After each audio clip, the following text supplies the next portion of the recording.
हरे कृष्ण भक्तों, तो स्वागत है आपका हमारे YouTube चैनल में भक्ति वेदांत स्पिरिचुअल एकेडमी। तो आज के वीडियो में हम भगवत गीता के बारे में चर्चा करेंगे। तो भगवत गीता के दूसरे अध्याय और पांचवें अध्याय की 14वें श्लोक और 8वें और 9वें श्लोक के बारे में जानेंगे। ओके, आज के वीडियो में हम जानेंगे भगवत गीता से मानसिक कल्याण का अभ्यास करें। Practice mental wellbeing from Bhagavad Gita. Okay, इस टॉपिक के बारे में हम चर्चा करेंगे आज। तो शुरू करते हैं। हरे कृष्ण।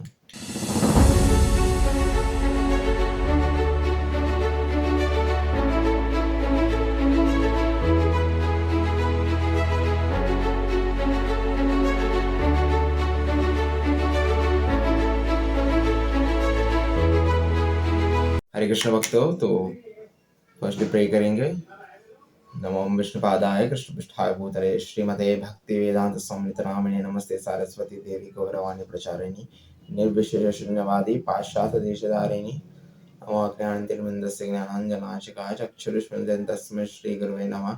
श्रीचैतन्यमनोभीष्टं स्थापितं येन भूतले स्वयं रूपगदात्मा तथापि सुपदान्तकमन्दिः श्रीगुरु श्रीयुक्तपदधर्मः श्रीगुरु श्रीवैष्णवस्य श्रीरूपसर्वरात् सगणं रघुनाथविन्द सद्वैत सावधूत श्रीकृष्ण चैतन्य देव श्री राधा कृष्ण पादान सहगणं श्री ललिता श्री विशाखान्वितश्च हे कृष्ण करुणा सिंधु दीनबंधु जगतपते गोपेश गोपिका कांत राधा कांत नमस्ते तप्त कांचन गौरांगे श्री राधे वृंदावनेश्वरी वृषभानुसुते देवी प्रणमामि हरि प्रिये वाञ्छाय कल्पतरुश्च कृपा सिंधु एव च पतितानां पावनेभ्यो वैष्णवेभ्यो नमो नमः। कृष्णाय वासुदेवाय देवकी नंदनाय च गोपेश गो कृष्णाय वासुदेवाय देवकी नंदनाय च नंद गोपकुमाराय गोविंदाय नमो नमः। जय श्री कृष्ण चैतन्य प्रभु नित्यानंद श्री अद्वैत गदाधर श्रीवासादि गौर भक्तवृंद। हरे कृष्ण कृष्ण कृष्ण हरे हरे हरे राम राम राम हरे हरे। तो हरे कृष्ण। तो फर्स्ट जानेंगे भगवत गीता के अध्याय 2 और श्लोक 14 के बारे में। ओके, मात्रा स्पर्शास्तु कौन्तेय शीतोष्णी सुख दुःखदा अगामपयिनो नित्य स्थितिस्तिक्ष्वस्व भारत। या कृष्ण कहते हैं कि हे कुंती पुत्र, सुख तथा दुख का क्षणिक उदय तथा कालक्रम में उनका अंतर्ध्यान होना सर्दी तथा गर्मी की ऋतुओं के आने जाने के समान है।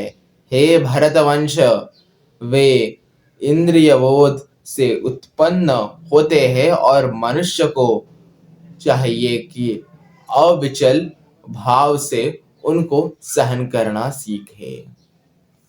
या कृष्ण कहते हैं मात्रा स्पर्शास्तु कौन्तेया शीतोष्णी सुख दुःखदा आगामी पयानि नित्य ततस्थितिस्व भारत।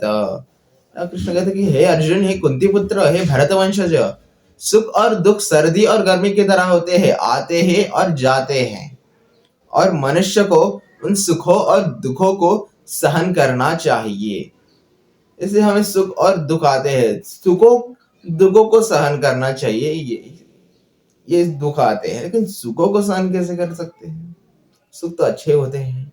नहीं, सुख माया की तरह होते हैं। अगर आपकी सैलरी बढ़ गई, आपके एग्जाम में मार्क अच्छे आ गए, तो आपको आलस, आपके अंदर अहंकार आएगा कि मैं टॉप किया है 10th में, मैंने टॉप किया 10th में, मुझसे आगे कोई हो ही नहीं सकता। तो लालच आएगा। सुख भी दुख है और दुख भी दुख है। कृष्ण कहते हैं कि सुख और दुख सर्दी और गर्मी की ऋतुओं की तरह होते हैं, आते हैं और चले जाते हैं। सुख भी आता है और चला जाता है, दुख भी आता है और चला जाता है। जिसको दुख मिला है उसे अवश्य सुख प्राप्त होगा, और जिसे सुख प्राप्त हुआ है उसे कभी ना कभी अवश्य दुख प्राप्त होगा ही, और उसे उस सुख और दुख को सहन करना सीखना होगा। सुखेषु विनिमग्नः दुखेषु युक्तस्पृहः वितराग भय क्रोध सिद्ध बुद्धि अवश्यति। और जो सुख दुख, लाभ हानि, जय पराजय को समान नजर से देखता है, और जो व्यक्ति किसी भी चीज में मोह नहीं करता वही स्थिर बुद्धि वाला है और वही मूल बुद्धिमान मनुष्य है, ऐसा कृष्ण कहते हैं। क्लियर? सुख और दुख दोनों सर्दी और गर्मी की ऋतु की तरह है, वो कभी भी आते हैं और कभी भी चले जाते हैं। केवल और केवल हम उस सुख और दुख को सहन करना चाहिए। Okay, clear? तो अब हम जानेंगे भगवत गीता के अध्याय 8, भगवत गीता के अध्याय 5 श्लोक 8 और 9 के बारे में। नैव किच्चिन्त्वरोमिति युक्ते मन्यते तत्त्वविदा पश्यन् शृण्वन् वा स्पर्शजिन्ग्रहण्य स्वगच्छस्व पश्नस्सन् प्रलपश्विसृजनगृह तृन्निश्माशन्निमिषन्यपि इन्द्रियाणीन्द्रियार्थेषु वर्तन्त इति धारय। तो यहाँ कृष्ण कहते हैं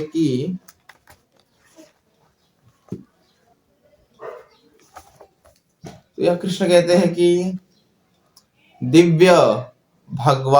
दिव्य भावनामृत युक्त पुरुष देखते, सुनते, स्पर्श करते, सूंघते, खाते, चलते, फिरते, सोते तथा श्वास लेते हुए भी अपने अंतर में सदैव यही जानता रहता है कि वास्तव में वह कुछ भी नहीं करता। बोलते, त्यागते, ग्रहण करते या आंखें खोलते, बंद करते हुए भी वह यह जानता रहता है कि भौतिक इंद्रियां अपने अपने विषयों में प्रवृत्त है और वह इन सब से पृथक है।